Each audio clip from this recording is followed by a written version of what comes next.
Doctor ortho Ayurvedic oil and capsule, अब दर्द भी घुटने टेकेगा।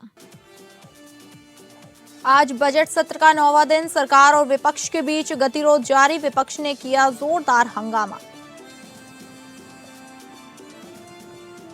आज से यूपी के बजट सत्र की शुरुआत, विधानसभा में 11 फरवरी को पेश होगा बजट। बजट सत्र के पहले सत्ता पक्ष और विपक्ष ने कसी कमर, 20 फरवरी तक चलेगा सत्र। असम के मुख्यमंत्री सीएम हेमंत बिस्वा शर्मा का गंभीर आरोप, कांग्रेस सांसद गौरव गोगोई और उनकी पत्नी के पाकिस्तानी कनेक्शन का दावा। सीएम हेमंत ने एमएचए से की जांच की सिफारिश, कांग्रेस ने आरोपों को नकारा।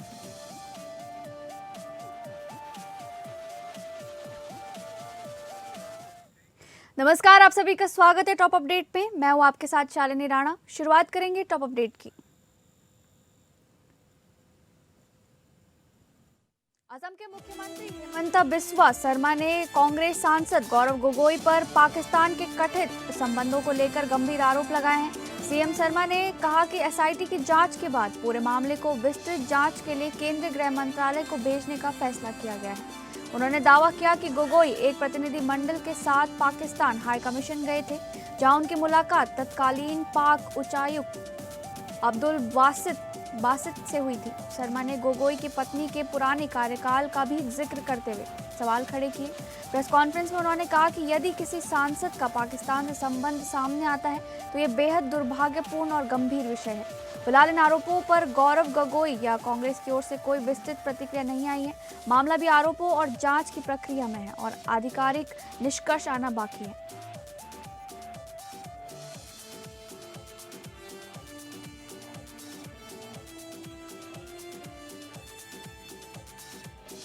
लखनऊ में मुख्यमंत्री योगी आदित्यनाथ ने शासकीय व्यस्तताओं के बीच सोमवार को जनता दर्शन कर आम नागरिकों की समस्याएं सुनी।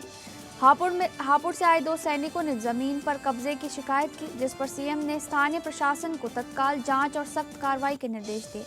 मुख्यमंत्री ने कहा कि सरकार 25 करोड़ प्रदेशवासियों की सेवा और सुरक्षा के लिए पूरी तरह प्रतिबद्ध है। इलाज के लिए आर्थिक मदद मांगने वालों को उन्होंने भरोसा दिलाया कि अस्पताल का एस्टीमेट दे, इलाज की जिम्मेदारी सरकार निभाएगी। जनता दर्शन में बिजली, नगर निगम और राजस्व से जुड़े मामलों पर भी अधिकारियों को त्वरित निस्तारण के निर्देश दिए गए। इस दौरान मुख्यमंत्री ने बच्चों से बातचीत कर उन्हें मन लगाकर पढ़ाई करने और मोबाइल से दूर रहने की सीख दी। बच्चों को दुलारते हुए सीएम ने चॉकलेट भी दी और सकारात्मक संदेश दिए।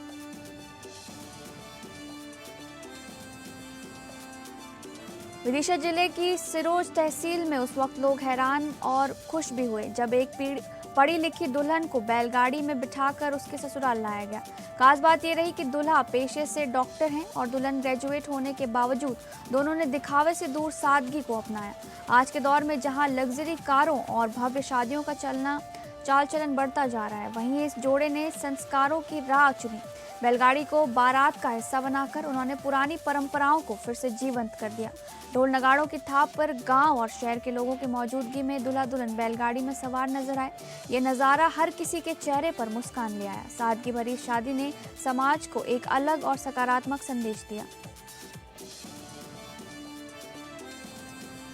नवागढ़ डीआईजी रेंज सोमेन वर्मा अयोध्या पहुंचते ही रामनगरी की आस्था में नजर आए। चार्ज लेने के बाद उन्होंने हनुमानगढ़ी और राम जन्मभूमि में दर्शन पूजन किया। पारंपरिक धोती कुर्ता पहनकर और मस्तक पर त्रिपुंड लगाए डीआईजी सोमेन वर्मा ने रामलला के दर्शन किए। इस अवसर पर उन्होंने कहा कि वे अयोध्या की गरिमा और परंपराओं के अनुरूप ही कार्य करेंगे। डीआईजी ने भरोसा दिलाया कि प्रभु श्री राम के आशीर्वाद से कानून व्यवस्था को और मजबूत किया जाएगा। वहीं प्रशासनिक फेरबदल में आईजी प्रवीण कुमार को एडीजी जोन लखनऊ बनाया गया है। अयोध्या में डीआईजी सोमेन वर्मा के आगमन को लेकर प्रशासनिक हलकों में सकारात्मक संदेश देखा जा रहा है। गाजीपुर में आयोजित राज्य स्तरीय आमंत्रण महिला हॉकी प्रतियोगिता में भारत के पूर्व कप्तान और 4 बार के ओलंपियन धनराज पिल्ले ने शिरकत की। खिलाड़ियों से हाथ मिलाकर उनका हौसला बढ़ाते हुए उन्होंने अपने संघर्ष और सफलता की कहानी साझा की। पत्रकारों से बातचीत में धनराज पिल्ले ने बीसीसीआई की तरफ करते हुए कहा कि क्रिकेट फेडरेशन पुराने खिलाड़ियों को साथ जोड़कर रखता है, यही इसकी लोकप्रियता का कारण है। उन्होंने कहा कि हॉकी को क्रिकेट की तुलना में कम स्पॉन्सर मिलते हैं, जिससे इसकी लोकप्रियता सीमित रह जाती है। खिलाड़ियों को प्रेरित करते हुए उन्होंने बताया कि वे बेहद गरीब परिवार से थे, लेकिन मेहनत, लगन और आत्मविश्वास से ओलंपियन बने। धनराज पिल्ले ने कहा कि आज सरकार खेलों के लिए पर्याप्त संसाधन दे रही है, जरूरत सिर्फ समर्पण की है।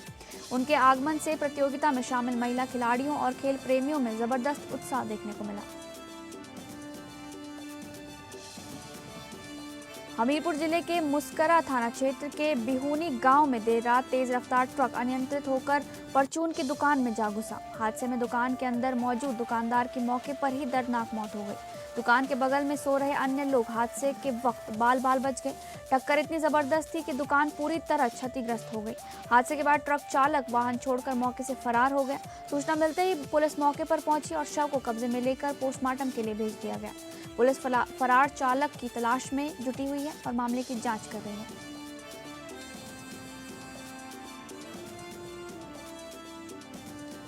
जौनपुर के सराय ख्वाजा थाना क्षेत्र के जगदीशपुर बाजार में उस समय अफरा तफरी मच गई जब शादी समारोह से लौट रहे दो युवकों पर अचानक हमला कर दिया गया। हमले के दौरान लाठी डंडों से जमकर मारपीट की गई और कई राउंड फायरिंग भी हुई। इस घटना में पंकज सोनकर और दीपक सोनकर नाम के युवक गंभीर रूप से घायल बताए जा रहे हैं। पीड़ितों के मुताबिक बाइक का पेट्रोल खत्म होने पर वे सड़क किनारे रुके थे, तभी गांव के ही 3 से 4 लोगों ने बिना किसी वजह के हमला कर दिया। हमलावरों ने न सिर्फ बेरहमी से उन्हें पीटा बल्कि मौके पर कई राउंड फायरिंग भी की।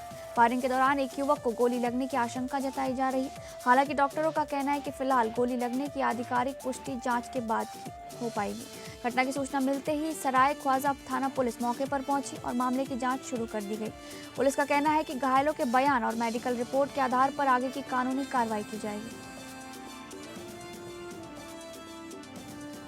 कानपुर के दबौली वेस्ट वार्ड नंबर 72 में गंदगी और बदहाल सफाई व्यवस्था को लेकर लोगों का गुस्सा सड़कों पर फूट पड़ा।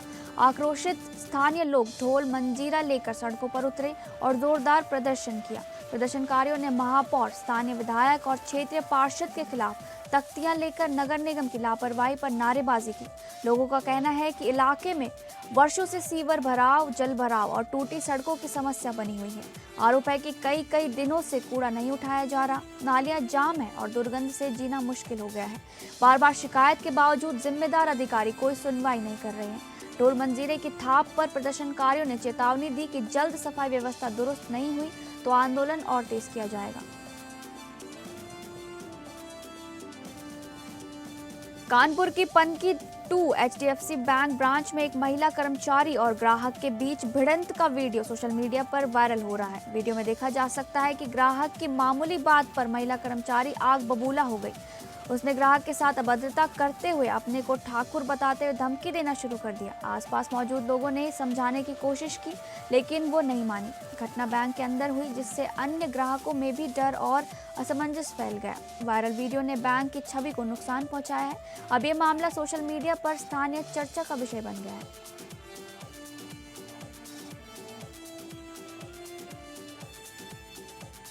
जाखलौन थाना क्षेत्र के बरखिरिया में विधायक की कार के कारण 3 लोगों को कुचलने वाले हादसे में 2 युवकों की मौत हो गई। हादसा 1 सप्ताह पहले हुआ था, जिसमें 3 युवक घायल हुए थे। मृतकों के परिजनों ने सड़क पर जमकर विरोध प्रदर्शन किया और पुलिस के खिलाफ नारेबाजी की। परिजनों ने गंभीर आरोप लगाते हुए विधायक पर जिम्मेदारी तय करने की मांग की। प्रदर्शन के दौरान इलाके में अफरा तफरी का माहौल बन गया। पुलिस ने मौके पर पहुंचकर हालात को नियंत्रित किया। मामले की जांच और आगे की कानूनी कार्रवाई जारी है।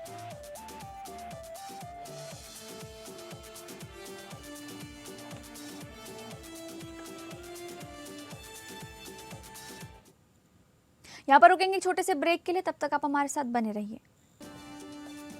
Delhi public international school Kishni में आयोजित हिंदू सम्मेलन में हनुमानगढ़ी अयोध्या के महंत राजू दास ने स्वामी प्रसाद मौर्य पर विवादित बयान दिया था। महंत राजू दास ने कहा कि स्वामी प्रसाद मौर्य हिंदुओं को आतंकवादी कहते हैं और जहां भी मिले उनको जूते मारकर। उन्होंने ये भी कहा कि संत होने के नाते उन्हें माला जपनी पड़ती है, वरना गृहस्थ होते तो लाइसेंस बनवाकर उनके सीने में गोली मार देते। महंत के इस बयान ने राजनीतिक और सामाजिक हलकों में गंभीर चर्चा और विवाद खड़ा कर दिया है। सम्मेलन में उपस्थित लोगों के बीच भी बयान को लेकर अलग अलग प्रतिक्रियाएं आईं। जब अब इस मामले को लेकर प्रशासन और स्थानीय नेताओं की ओर से जांच और संज्ञान की संभावनाएं जताई जा रही हैं। बयान की सोशल मीडिया पर खूब चर्चा हो रही है और इसे लेकर सार्वजनिक चिंता बढ़ी हुई है। अमरपुर गांव में ग्राम समाज की जमीन पर कथित कब्जा मामले को लेकर ग्रामीणों ने ग्रेटर नोएडा प्राधिकरण पर निशाना साधा है। उनका कहना है कि प्राधिकरण सिर्फ दलित समाज के कब्जे वाली जमीन पर कार्रवाई कर रही है, जबकि अन्य स्थानों पर भी अवैध कब्जे मौजूद हैं।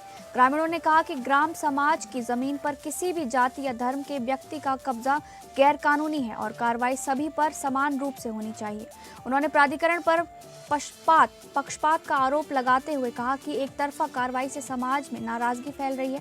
ग्रामीणों का ये भी कहना है कि यदि उनके खिलाफ कार्रवाई हुई है तो अन्य उल्लंघनकर्ताओं पर भी होनी चाहिए। मामला प्रशासनिक पारदर्शिता और समान न्याय की मांग को लेकर सुर्खियों में आया है। अब इस विवाद को लेकर प्राधिकरण की प्रतिक्रिया और कार्रवाई का इंतजार है। पीलीभीत के बीसलपुर कोतवाली क्षेत्र के ग्राम मटैना के पास एक 53 वर्षीय ग्रामीण नेमचंद्र का शव पुआल के ढेर में के पास जली हुई अवस्था में मिला। मृतक जो शराब का आदी था, शनिवार को घर से शराब के नशे में निकल गया था और देर रात तक वापस नहीं आया। परिजनों ने उसकी गुमशुदगी की सूचना पुलिस को दी, जिसके बाद प्रभारी निरीक्षक संजीव कुमार शुक्ला फोर्स के साथ मौके पर पहुंचे। प्राथमिक जांच में प्रतीत होता है कि नशे में धुत होने के कारण आग तापते समय कपड़ों में आग लग गई और उसकी मृत्यु हो गई। शव को पंचनामा भरने के बाद पोस्टमार्टम के लिए मुख्यालय भेजा गया। परिजनों ने बताया कि शराब की लत के कारण घर में अक्सर परेशानी रहती थी। पुलिस मामले की जांच कर रही है और अंतिम पुष्टि पोस्टमार्टम रिपोर्ट के बाद होगी। उत्तर प्रदेश के श्रावस्ती जनपद के थाना इकौना क्षेत्र के अकबरपुर खर्च बिरान गांव में जमीनी विवाद को लेकर दो पक्षों में जमकर लाठी डंडों से संघर्ष हुआ। विवाद दोनों पक्षों के बीच लंबे समय से चल रहा था और आज सोनीपत लाल ने विवादित जमीन पर बोरिंग करने का प्रयास किया, जिस पर सरोज कुमार से कहासुनी बढ़ गई। देखते देखते मामूली विवाद खूनी संघर्ष में बदल गया, जिसमें करीब 1 दर्जन लोग घायल हो गए। घायलों में 10 की स्थिति गंभीर बताई जा रही है, जिन्हें प्राथमिक उपचार के लिए CHC इकौना लाया गया। डॉक्टरों ने गंभीर हालत को देखते हुए सभी घायलों को जिला अस्पताल रेफर कर दिया। मौके पर बड़ी संख्या में पुलिस मौजूद थी और उन्होंने स्थिति को काबू में करते हुए दोनों पक्षों से तहरीर ली। पुलिस मामले की जांच कर रही है और आगामी कार्रवाई की योजना बनाई जा रही है। वाराणसी के शक्तिनगर मार्ग और आसपास के क्षेत्र में बढ़ती चोरी की घटनाओं ने ग्रामीणों में दहशत पैदा कर दी है। बीते दिनों मधुपुर में रामराज किराने की थोक दुकान में बड़ी चोरी हुई थी और अपराधी अब तक पुलिस की पकड़ से दूर हैं। इसी बीच रामनगर टेंगरा मोड़ से ऑटो बुक कर घर छोड़ने के बहाने चालक को ग्राम लोहरा नहर के सुनसान रास्ते में ले जाकर बदमाशों ने गंभीर रूप से पीटा। बदमाशों ने ऑटो चालक का गला दबाया और पत्थर से सर कुचलकर हत्या की कोशिश की, लेकिन चालक किसी तरह बचकर भागने में सफल रहा। घटना की सूचना रात में परिजनों ने लिखित रूप में पुलिस को दी, लेकिन अभी तक कोई ठोस कार्रवाई नहीं हुई है। ग्रामीणों का कहना है कि महीने भर में लगातार अपराध होने के बावजूद पुलिस मामले को उजागर नहीं कर पा रही है। इस घटना के बाद क्षेत्र में सुरक्षा को लेकर लोगों में भय और नाराजगी बढ़ गई है।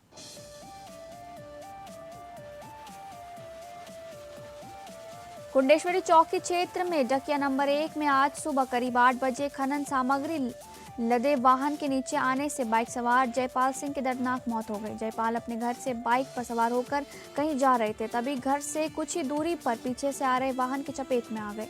हादसे के बाद क्षेत्र में हड़कंप मच गया और उग्र भीड़ ने मौके पर खड़े डंपर में आग लगा दी। सूचना पाते ही भारी पुलिस बल मौके पर पहुंचा और स्थिति को नियंत्रित किया गया। पुलिस ने मृतक का शव पोस्टमार्टम के लिए भेज दिया। हादसे के कारणों की जाँच शुरू कर दी गई है। स्थानीय लोगों में भीषण रोष और सुरक्षा को लेकर चिंता देखने को मिली। केदारनाथ धाम में भारी बर्फबारी के कारण मंदिर परिसर और आसपास का क्षेत्र बर्फ की सफेद चादर से ढक गया है। उत्तराखंड पुलिस और ITBP के जवान धाम की सुरक्षा के लिए 24 घंटे ड्यूटी पर तैनात हैं और हाड़ कपा देने वाली ठंड में भी सतर्कता बरत रहे हैं। जवानों द्वारा मंदिर परिसर और संवेदनशील क्षेत्रों में लगातार गश्त की जा रही है। पुलिस और ITBP के बीच बेहतर समन्वय स्थापित किया गया है, जिससे सुरक्षा घेरे को मजबूत और अभेद्य बनाया गया है। प्रशासन ने किसी भी आपात स्थिति से निपटने के लिए कड़े इंतजाम किए हैं। इस तैयारी और सतर्कता के कारण श्रद्धालुओं की सुरक्षा सुनिश्चित की जा रही है। धाम में मौसम चुनौतीपूर्ण होने के बावजूद सुरक्षा व्यवस्था पूरी तरह सक्रिय है। मौसम विभाग यानी आईएमडी ने अगले 24 घंटों में कई राज्यों में मौसम के अचानक करवट लेने की चेतावनी दी है, जिसमें बारिश और पहाड़ी इलाकों में बर्फबारी शामिल है। पश्चिमी विक्षोभ के सक्रिय होने से उत्तर भारत और मध्य भारत में तापमान में गिरावट और ठंडी हवाओं का असर देखने को मिलेगा। सुबह और रात में गलन बढ़ सकती है, जिससे लोगों को ठंड का अनुभव तीव्र होगा। जम्मू कश्मीर और लद्दाख में हल्की बारिश और बर्फबारी की संभावना जताई गई है, जबकि उत्तराखंड में घना कोहरा और पाले का अलर्ट जारी है। हिमाचल प्रदेश, पंजाब, हरियाणा, दिल्ली, चंडीगढ़, उत्तरी राजस्थान, उत्तरी मध्य प्रदेश और छत्तीसगढ़ में ठंड बढ़ने का अनुमान है। पूर्वी उत्तर प्रदेश और बिहार में घने कोहरे से विजिबिलिटी कम रहने की संभावना है। मौसम विभाग ने लोगों को सतर्क रहने और यातायात व यात्रा योजनाओं में सावधानी बरतने की सलाह दी है।